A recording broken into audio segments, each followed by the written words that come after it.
अभिषेक उपाध्याय भी हमारे साथ जुड़े हैं, उनका रुख करेंगे।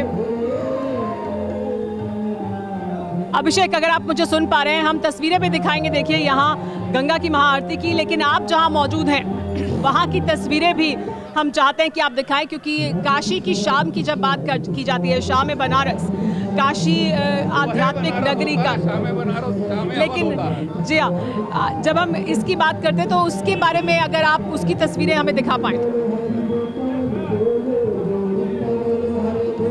बिल्कुल सुमेरा, देखिए मैं इस समय गिरजाघर चौराहे के पास खड़ा हूँ और ये ऐसा लग रहा है कि मानो ये उत्सव की जहां निगाह जारी वहां रोशनी का शहर बसा हुआ है, ऐसा दिखाई पड़ रहा है।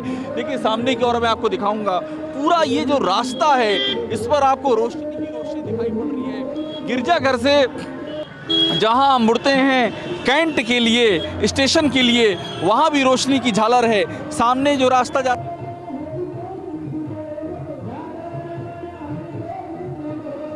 झालर जा रही है, तो पूरा क्षेत्र है ये रोशनी में नहाया हुआ है और लोगों ने अपने घरों के आगे, दुकानों के आगे हर तरफ रोशनी की झालर लगा रखी है।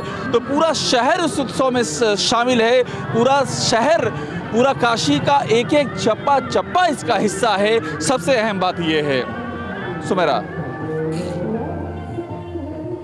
जी हाँ बिल्कुल। और यहाँ हम इस वक्त दशाश्वमेध घाट पर मौजूद हैं और महाआरती यहाँ हमारे ठीक पीछे इस वक्त जारी है, जिसे लोग देखने के लिए बहुत दूर दूर से पहुँचते हैं। हम इन तस्वीरों को भी आइए आपको दिखाते हैं, क्योंकि ये है इस समय, देखिए गंगा की महाआरती में शिरकत करने के लिए किस बड़ी संख्या में लोग पहुँचे हैं। ये गंगा की महाआरती तो आप देख ही रहे हैं, लेकिन साथ ही आपको ये भी बता दें कि कैसे 2014 में जब नरेंद्र मोदी ने प्रधानमंत्री बनने और वाराणसी के सांसद बनने के बाद कई मौकों पर बनारस पहुंचे तो उन्होंने क्या संकल्प लिया था, देखिए, और उस संकल्प को साक्षात जमीन पर उतरता हुआ हमने देखा है।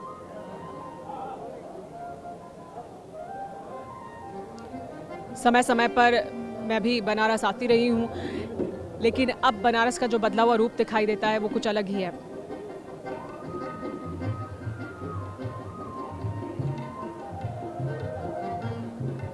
गंगा की महाआरती की बस अब शुरुआत होने जा रही है और वो तस्वीरें भी हम आपको लगातार दिखा रहे हैं।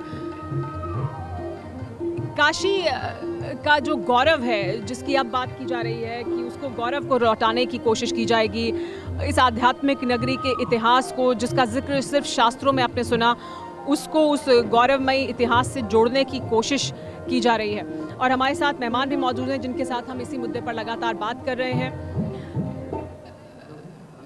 कमलाकर जी, आपने बताया लगातार कि कैसे ये तस्वीर आपको नहीं भाती है, काशी का जो ये रूप है वो आपको नहीं पसंद आ रहा है, जो बदला हुआ रूप है। अब हमको नहीं, अगर काशी से जुड़ा हुआ कोई भी व्यक्ति है तो उसे काशी का बदला रूप पसंद नहीं आएगा इस तरह का। और आपको बता दूं, मुझे बड़ा अच्छा लगा कि गोडसे को पूजने वाले आज गांधी की बात कर रहे हैं। चलिए कम से कम इस घुटने पर तो आ गए। लेकिन यहाँ जो हुआ है, काशी को क्योटो बनाने चले थे, काशी को काशी नहीं रहने दिया। यहाँ पर एम्प्लॉयमेंट जनरेट करने का कोई एक काम नहीं हुआ। आपको मैं बताऊं, यहाँ एम्स की डिमांड थी हम लोगों की, वो नहीं हुई। हमारे कैंसर हॉस्पिटल तो बनाया गया, कैंसर हॉस्पिटल टाटा वालों के सहयोग से बना है ना। एक मिनट हुमैरा जी, प्राइवेट कोई एंटिटी कर रही है और सरकार के द्वारा क्या किया जा रहा है, इसमें अंतर है। इस पूरे समय में जो और क्या BHU सरसुंदर लाल चिकित्सालय, इतना बड़ा चिकित्सालय जो है वो, आप ये बताइए कि काशी की साफ सड़कें आपको बुरी लगती हैं? वो बेहतर है? काशी में व्यवस्थाएं बेहतर हुई हैं, वो बेहतर है? या आप जो गंदगी दिखाई देती थी घाटों पर, अगर वो साफ किया गया है और उसको बेहतर बनाया गया है तो वो बेहतर है काशी के लिए, यहाँ आने वाले श्रद्धालुओं के लिए, या बुरा है? ये रौनक दिखाई देती थी। एक मिनट, बहुत बहुत बेहतर है साफ सफाई। लेकिन एक बात बताइए, मतलब स्वीकार किया, कुछ तो स्वीकार किया। एक मिनट, बात तो पूरी होने दीजिए। 30 साल से नगर निगम में मेयर इनका होता है, 30 साल से नगर निगम में मेजॉरिटी इनके सभासदों की होती है। सड़कों की सफाई, घाटों की सफाई, नाले की सफाई, ये काम किसका है? ये पीएम का काम था। मतलब 30 सालों से ये कर्मणे बैठे हुए थे, इनके विधायक होते थे तीन के तीनों शहर के। आज भी कैंट से लेकर के शहर दक्षिणी से लेकर के तीनों विधायक इनके हैं। लेकिन आप ये कह रहे हैं कि 30 साल में बीजेपी ने नहीं किया, लेकिन प्रधानमंत्री नरेंद्र मोदी ने किया। साफ सफाई करने के लिए पीएम नहीं चुना जाता है, वो तो अच्छी चीज है, वो तो part and parcel of the process है। अगर साफ सफाई नहीं थी तो वो इनकी गंदगी थी। लेकिन पीएम से उम्मीद ये की जाती है कि कोई बड़ी इंडस्ट्री आती, लोग नौजवानों को रोजगार मिलता। ये बताइए कि प्रधानमंत्री नरेंद्र मोदी ने ही किया जो कुछ किया।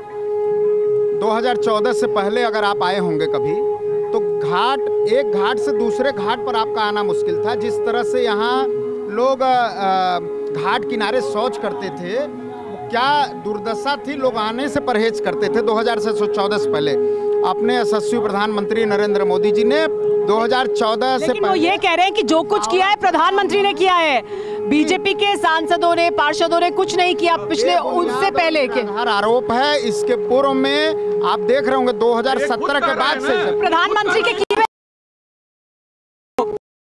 का एक बड़ा अभियान यशस्वी प्रधानमंत्री जी ने पूरे देश के लिए दिया। यहाँ से पूरे देश में स्वच्छता का एक बड़ा संदेश गया है। उससे पूरे देश में आप देख रहे हैं, सिर्फ बनारस ही नहीं, पूरे देश में स्वच्छता को लेकर के एक नई जागरूकता फैली है। आप एक घाट से आज ये लाखों की जो भीड़ दिख रही है, आम लोगों से पूछ लेते हैं, काशी बदली है क्या और कितना बदली है? काशी पूर्ण रूप से बदली है। हमारी संस्कृति भी धरोहर जो है वो भी बचा पड़ा हुआ है और आधुनिकीकरण भी हुआ है। काशी आज 7 सालों में निखर के आ गया है। आज गलियां भी है और यहाँ पे जो है कि सारे व्यवस्थाएं कर दी गई हैं। पहले यहाँ इतनी गंदगी रहती थी, आज साफ सुथरी काशी हो चुकी है। बाकी लोग भी मौजूद हैं, आप बताइए कितना बदली काशी? काशी बहुत बदल गई। काशी का आप क्या बताएं, पूरी दुर्दशा जो थी आज के मतलब 14 से पहले, मतलब इतनी प्राचीन नगरी, मतलब विश्व की सबसे बड़ी सांस्कृतिक राजधानी काशी कही जाती थी, लेकिन दुर्दशा की शिकार थी। आज घाट हो चाहे सड़क, सब चमक रहे हैं। आम जनता की राय भी पूछ लेते हैं, कुछ आम लोगों से भी पूछ लेते हैं। काशी बदली है क्या? आप काशी की रहने वाली हैं? हाँ, हम काशी के रहने वाले हैं। काशी कितना बदली? आप बताइए, काशी बदली है क्या? थोड़ी सी भी नहीं। थोड़ी सी बदली है? नहीं बदले है। थोड़ी सी भी नहीं बदली? नहीं। सही है। तो देखिए कमलाकर जी, बदली है काशी। यहाँ पर आम लोगों की ज्यादातर राय तो यही है। देखिए, यही क्या जनता का वो मूड है जो आप नहीं भाप पाते? यहाँ मैक्सिमम लोग जो हैं वो बाहर से आए हुए लोग हैं। ठीक है, एक मिनट, बाहर से आया आदमी कितना जानता? अभी आपने भाजपा प्रवक्ता को क्या सुना कि पहले यहाँ खुद ही वो खुद कह रहे हैं कि यहाँ घाटों में आने जाने की में दिक्कत होती थी, इतनी गंदगी रहती थी। तो नगर निगम में किसके लोग थे? इनके लोग थे। क्यों नहीं हो रहा था? और आपको बता दूं, प्रधानमंत्री की कंस्टिट्यूएंसी से जो उम्मीदें होती हैं, उस उम्मीद पर ये खरे नहीं उतरे हैं। इन्होंने वापस आएंगे, बात करेंगे इसके बारे में। कोरोना धर्म नहीं देखता, जात नहीं देखता, अमीर गरीब ऊंच नीच नहीं देखता। कोरोना सिर्फ मौका देखता है, लेकिन आप उसे मौका मत दीजिए। बस इतना कीजिए, जब कभी दफ्तर से, बाजार से घर लौटिए तो इतना ख्याल जरूर रखिए, कहीं आपके साथ कोरोना आपके घर तो नहीं जा रहा। भूलिए मत, कोरोना अभी जिंदा है।